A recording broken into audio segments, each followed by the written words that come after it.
Hello, welcome to Communitas North America, and a little different show today.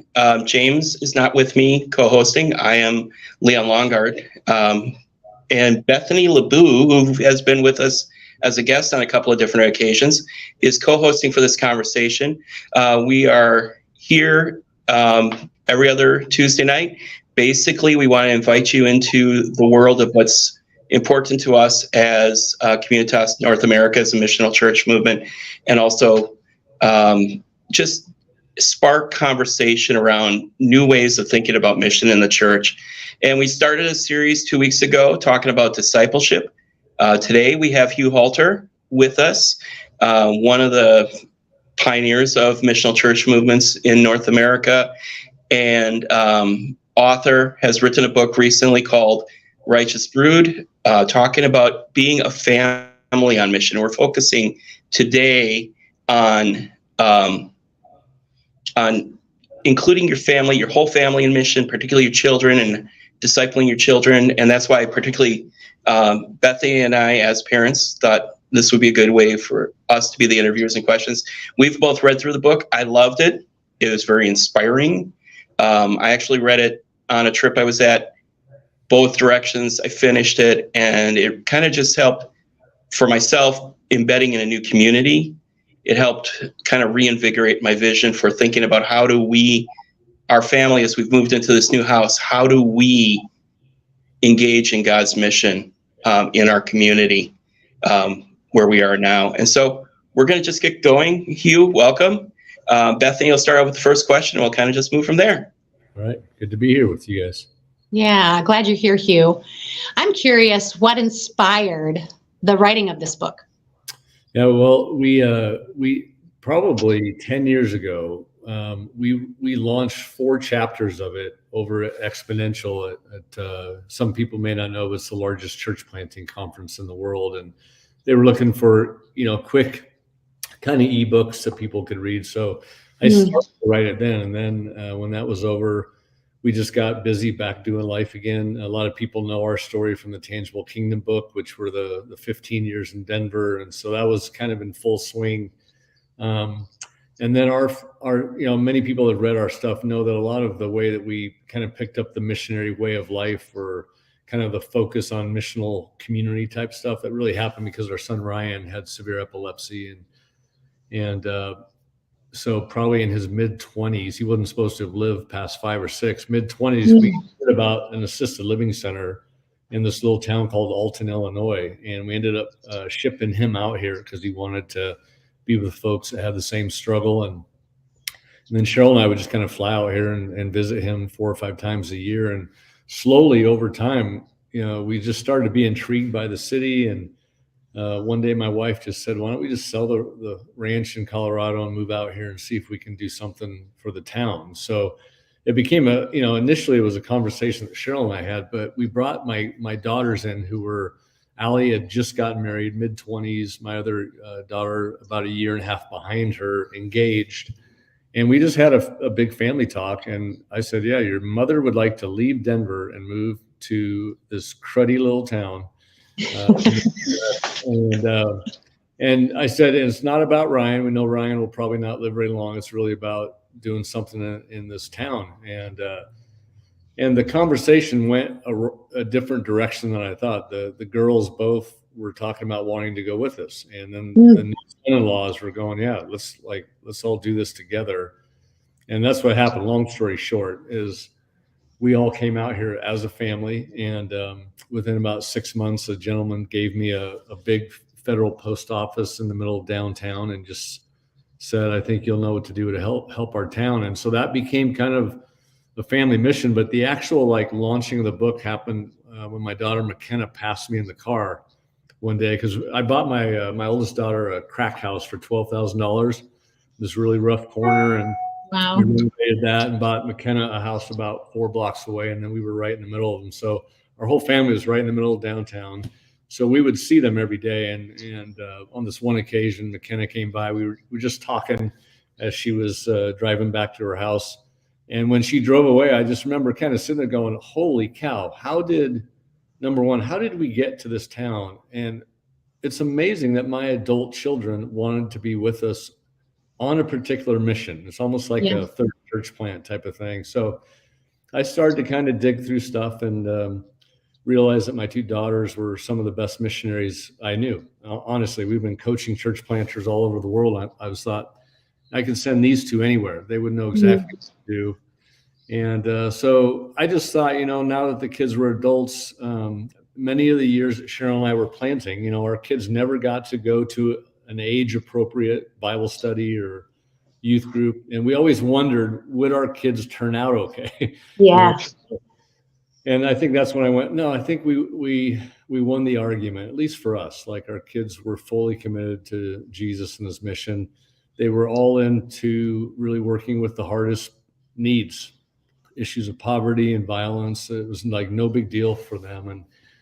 And so I thought maybe we have something to say there. Maybe there's some things we picked up along the missionary road that would be helpful. I didn't kind of write it for the traditional just go to church families. Yeah. I figured it would be too hard for them. I wrote it more for like a Communitas or a Forge or all the people that were actually trying to engage their neighborhood with mission. I thought it's probably going to be more appropriate for them. And I think they'll get it more if we kind of go for the jugular on what it really means to disciple missionaries instead of just discipling kids, Yeah. Good. Yeah. That's why.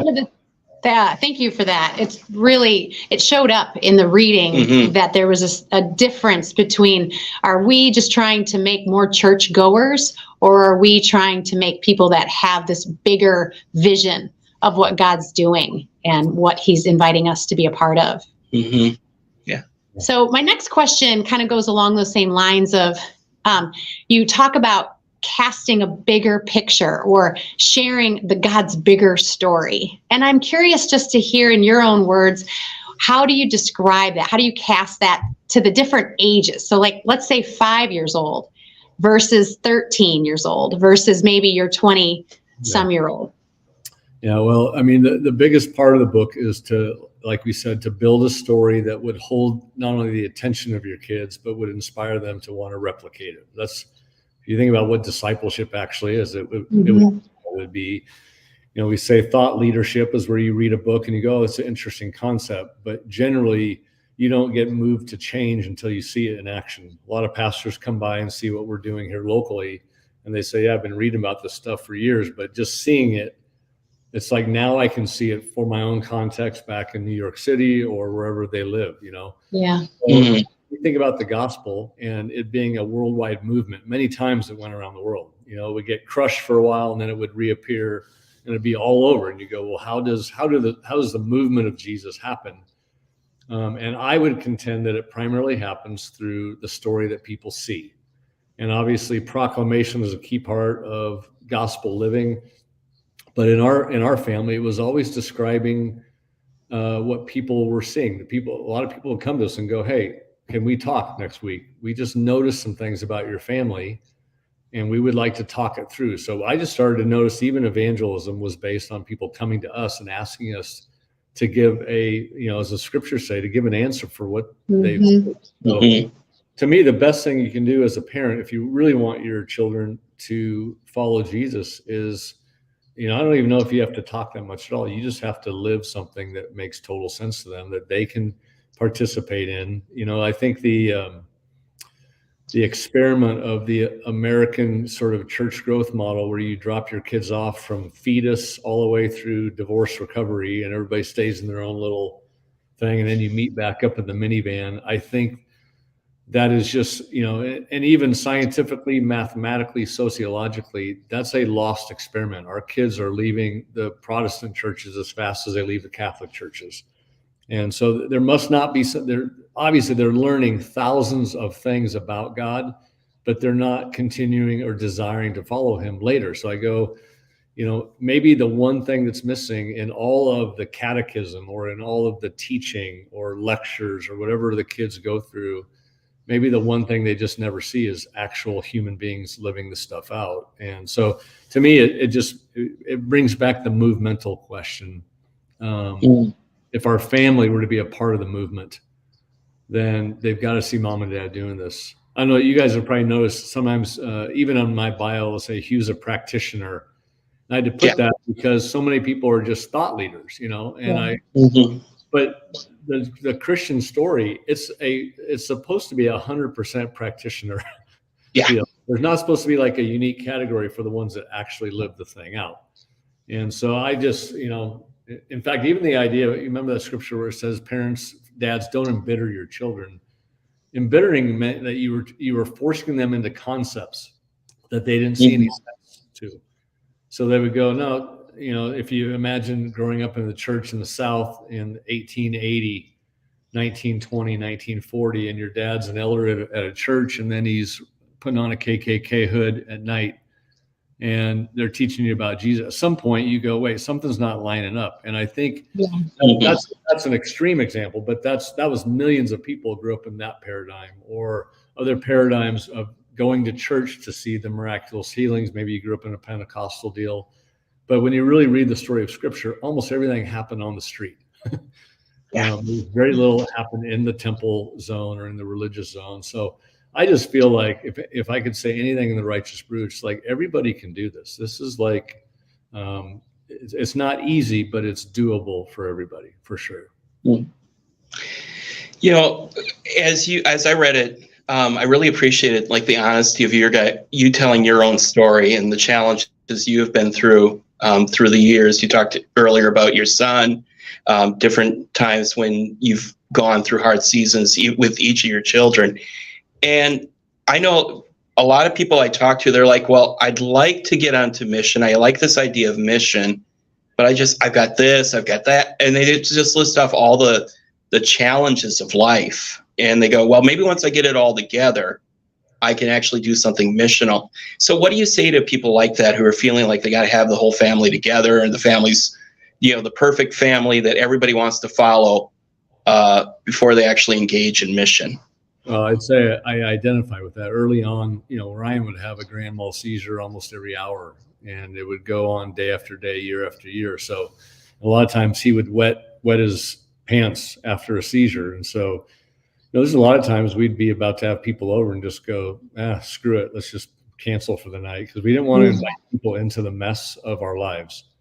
And, it was a conversation we had where we're just like, look, this is us. This is what, God could heal him, but he's not. So we might as well invite people into our actual life. So we just started to do that. And we just told people, hey, this could happen with our son tonight, but when it happens, no big deal. We'll just move to the couch and we'll put a towel around his body and under his chin. So don't freak out about it. And, a year later, the rest of our lives, we found that the people were more inspired by the story, and they're the ones after a seizure taking Ryan upstairs and getting him in the bathtub and cleaning him up, and so we'll sit with them. So I just started to realize it's if there's any secret sauce to missional living, it's that you allow people to see your suffering, and that you carry your suffering well. You carry it as a community, and then you lean into other people's suffering. So where I used to hide that, now I go, no, just be yourself, and that means be yourself with your marriage. There's sometimes on Tuesday night, your marriage isn't in great shape. It was in better shape Monday night, and we got used to just telling people, look, hey, just let us know how you're doing. And people would just in the middle of the meeting go, hey, we're not doing good tonight, but we're here. And we go, great. And so I think the more that you're just honest with your struggle, what's the scripture? We carry this treasure, which was the story of the gospel. We carry this treasure in earthen vessels. And so I just think we got to stop trying to fix stuff before we go on mission. You'll just never get there. So you might as well literally just go, I don't know how it'll work out. I'm just going to start doing it. And Great. Yeah. At some point, you literally just have to go, we're just going to do it. We'll see what happens. Could be a mess, but. Yeah. Thank you. So moving through the book a bit here with our questions, I really appreciated the counters or the antidotes, whatever you want to call them, to the 3 isms. I thought it's a powerful awareness, right? That we do have consumerism, and I'm not going to list them all off now. Yeah. On the spot here. You tell me, Hugh, what are the 3? The biggies are, and we actually brought these up in Tangible Kingdom. We just said the kingdom always has enemies. So we're just bringing it back. But consumerism, which is the subconscious thought that we should be trying to get the most out of anything for our own lives. So most out of the church. The church should be to serve us.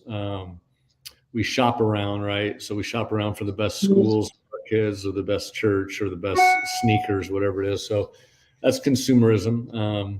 The gospel is anti all the isms. So the gospel would say to consumerism, you're not supposed to worry about it for you. You're supposed to like give everything for other people. So, right.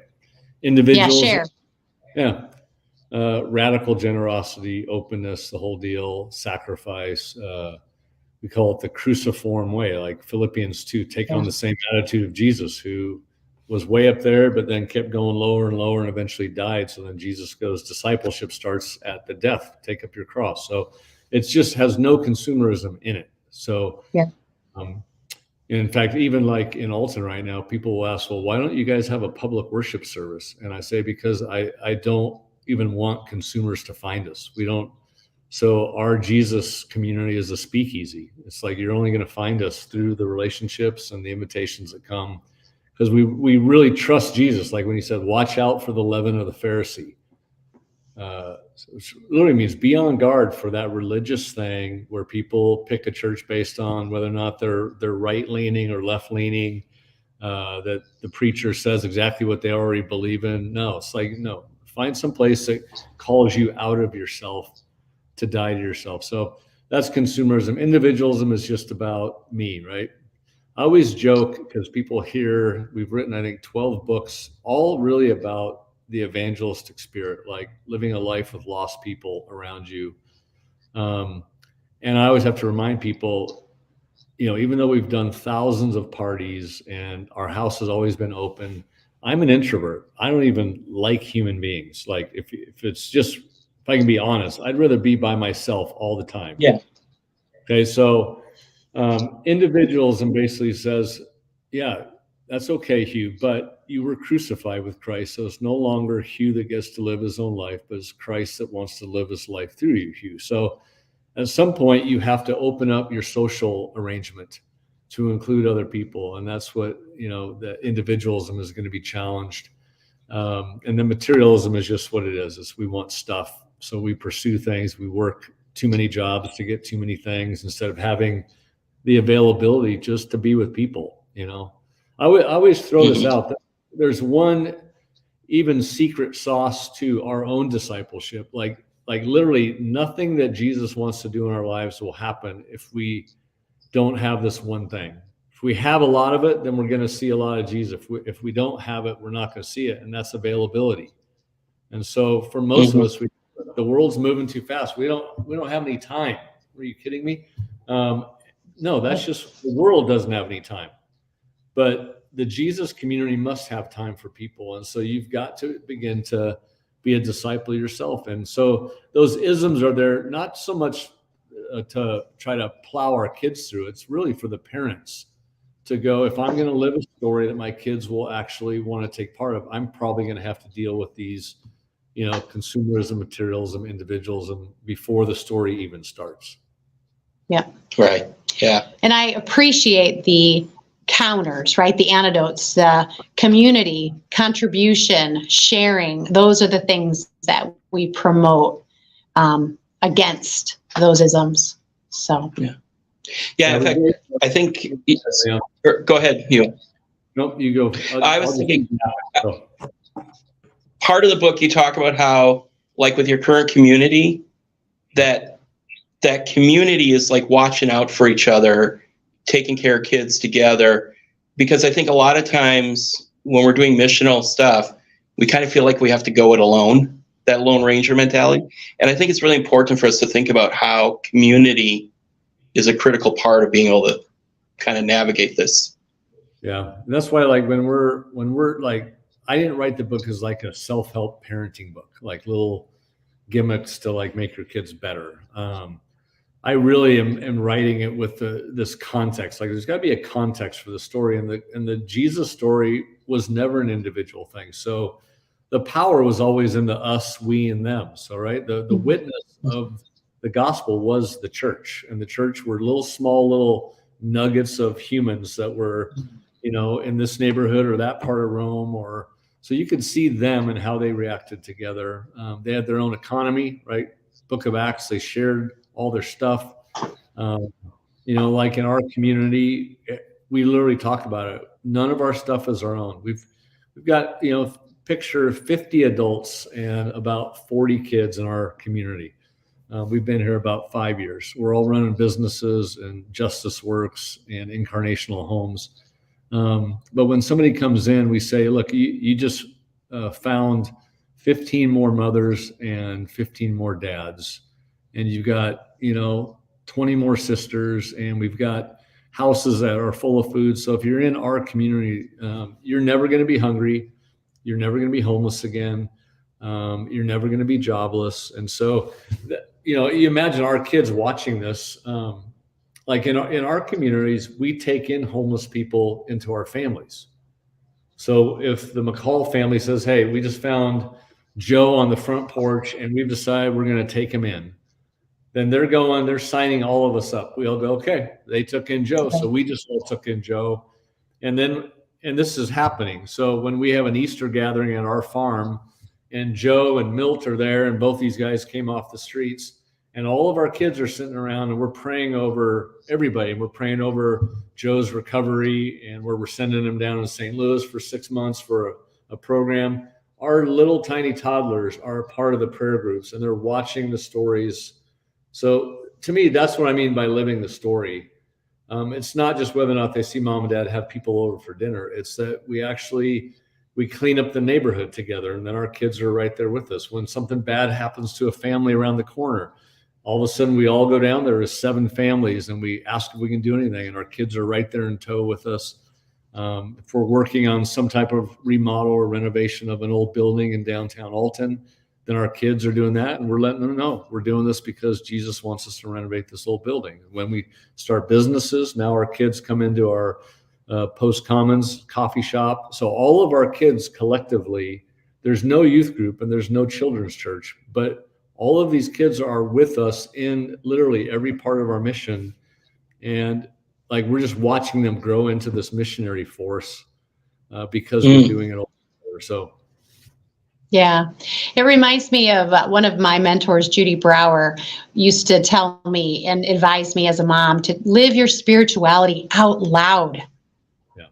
And I just really think of that when I hear you talk about your stories of what your community is doing. Yeah, I can't remember which chapter it was, but we said these are the 4 rhythms. So instead of trying to figure out what to tell your kids, like discipling them through what you'll tell them, we say, try to think about 4 rhythms of life. We think if you live these 4, your kids will pick up the story. And we just said, it's an open house, right? And that's really where we model this constant flow of people. And then it moves to open table. Open house is actually kind of unique. It's where you actually renovate your house. You move walls and you make bedrooms. And like in our family, we've almost always had people living with us. Our girls, when they were in high school, would always say, hey, can we invite what's her name to live with us for a while? Her mom booted her out or whatever. So our kids just got used to, if they can invite friends over, they would if they don't have a place. When Cheryl and I, our youngest daughter does social work here, there was a family of 5 children whose mom was killed in a car wreck, and there was nobody else that would take them. So the system was going to separate all 5 kids. And McKenna called and said, is there any way you guys could take them all in? And we were like, well, we sure don't want to, but yeah, of course we will. And so then we put out an email to everybody going, hey, we're taking in 6. And it was terrible. It was brutal. These were, but that's open house, is literally your house is the front door of mission. Open table is more the hospitality, the constant eating and conversation. Most of the Jesus talk is really around the table. So it's just learning, even though Cheryl and I were exhausted, Ryan would have most of his seizures at night. We always thought, man, we can give 3, 4, 5 meals away a week and just make sure there's people at the table. It doesn't take that much energy, but most of our momentum happened at the table with people. Mm. And the third open thing was what we called open book. And that's where the scriptures are not just like family devotions we do, but we brought up Jesus in light of all the activity that we were doing. So if mom and dad had a party Friday night and one of their hockey dads had 3 too many and got a little bit crazy, then the next day we go, hey, how do you guys feel about Uncle Joe going off? And then we would talk about cussing, and we would talk about alcohol, and we would talk about, we're in Colorado, so we would talk about weed. So to me, that's what we meant by open book. I would, whatever they were dealing with, whatever we were dealing with as a family, then we would go to scripture and we would apply it to what they had already sort of experienced. I found that to be a better way of bringing up scripture to the kids than just sitting down going, all right, Thursday night, family Bible study. Those always ended up in arguments. I don't know why. Whenever dad called the family devotion, everybody hated each other at the end of that. So, Yeah. I know those. The open thing was just open road, getting our kids out of their context. I really appreciated that one. Yeah, that is good. We think, man, if you could live into those 4 rhythms, I don't think you have to worry about anything else. I think they will pick up the Jesus story along the way. And you'll have a lot of time to talk to them about the Lord. And it will all be in the context of their natural habitat. It won't be up or at the wrong timing or something like that. Yeah. In the maybe the chapter latter to what we're talking about with regard to your 4 rhythms, you talk about what parents are and are not responsible for. And I'm curious just what led you to that clarity in writing those. Oh, pain and agony. It's every parent's great revelation. It's the day that you go, wow, we've been the same parents for all these kids and they've all turned out differently. And then you realize they're all their own unique contexts. That there's, in fact, sometimes you're a terrible parent, but it doesn't hurt that one. And it really hurts that other one when you did the wrong thing that day at the baseball diamond, right? You're at the coach. There's other times that you do the right thing and it doesn't seem to show fruit. You do all the right things and it just goes bad because you literally can't control chemically, physiologically. Our daughter Allie went really dark for 3 years. We had no idea why. From 15 to 18, she just struggled.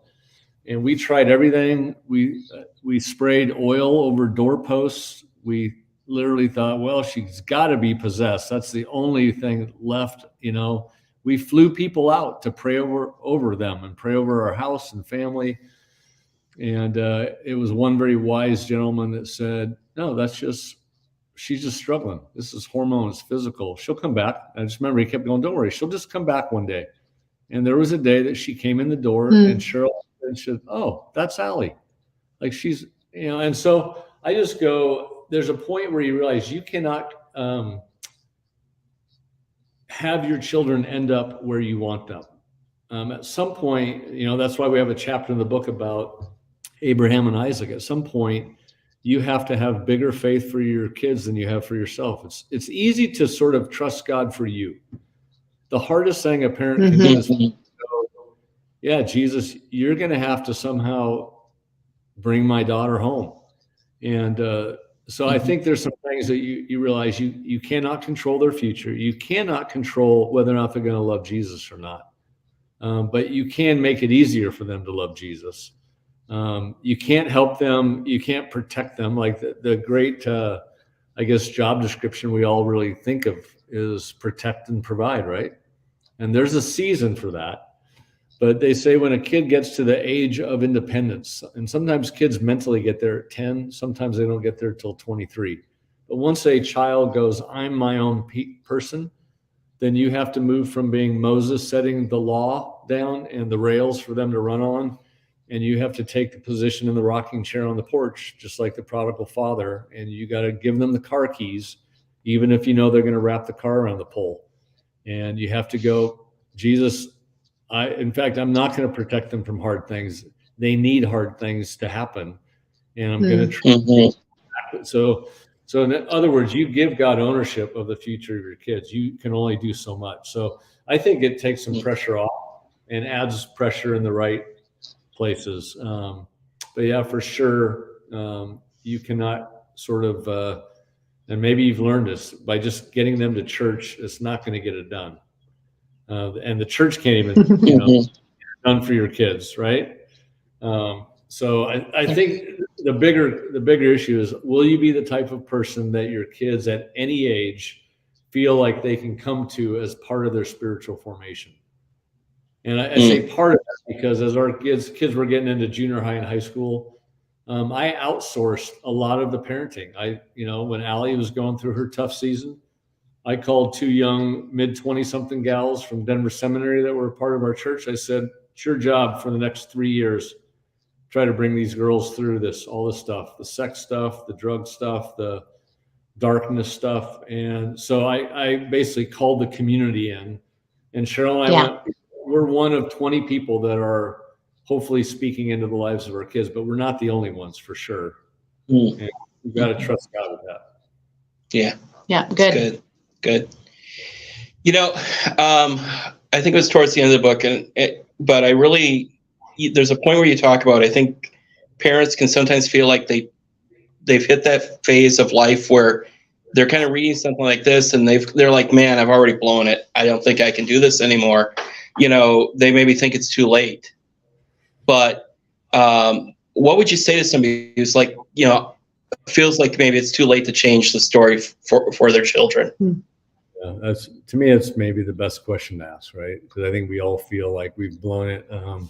There was a time where one of our daughters was being pretty disrespectful to Cheryl, and I went up to try to at least stand in the doorway so that the disrespect would stop, and it didn't. And when I left the room, I ended up putting my hand through the wall, and it caused my wife to shirk and scream, and caused my other daughter that was making us both mad to huddle on the corner of the floor. And remember my wife going, you're going to fix that wall, right? And then you better fix it with her too. And I remember the only way I made that one up was to go sit next to her on her bed and go, hey, that was just one time of many that your dad was not very much like Jesus, and I'm very sorry. Hope you can forgive me. I'm trying to work on being better. But I've had parents that go, look, I never even showed our kids any mission. We just dropped them off. I went to church. I don't think they were ever that impressed with the way that we did anything. And I just say the best way to make up for lost time is just simply apologize and own it and go, yeah, I've been religious, but I haven't really been on mission for Jesus. And I'm sorry that you kids never really saw Mom and I really do anything related to God's mission. But we're going to kind of start a new journey, just me and Mom. And we hope that Jesus is going to teach us a lot of things. And maybe it's some stuff that you guys can join us in. But I think when you say sorry, we kind of missed a key part of the story. So you missed it too.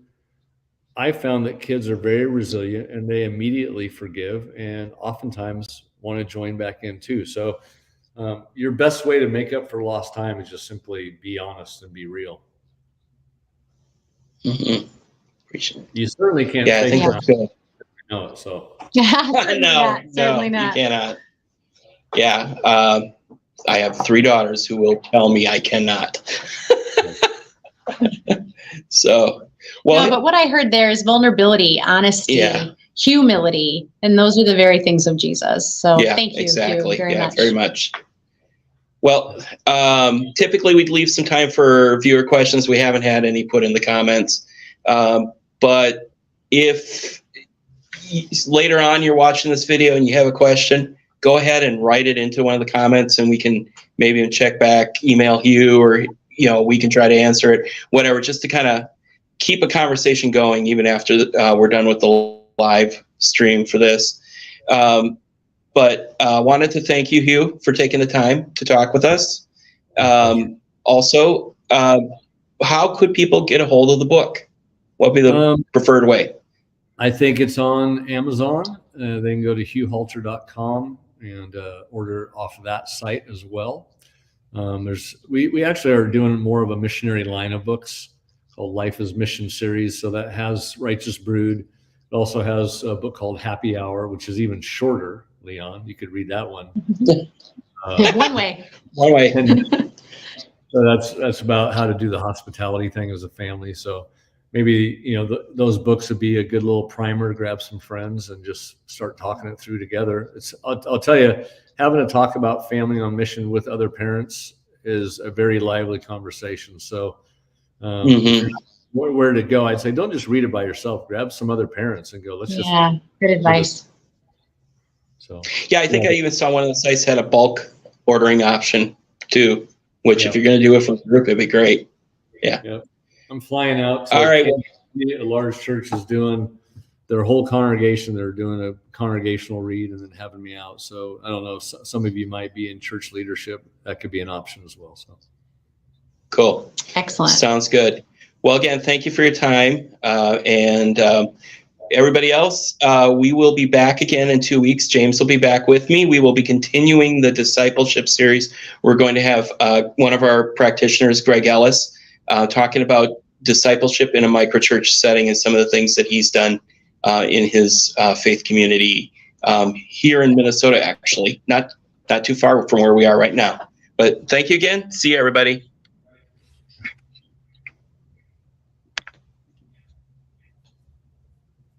all righty.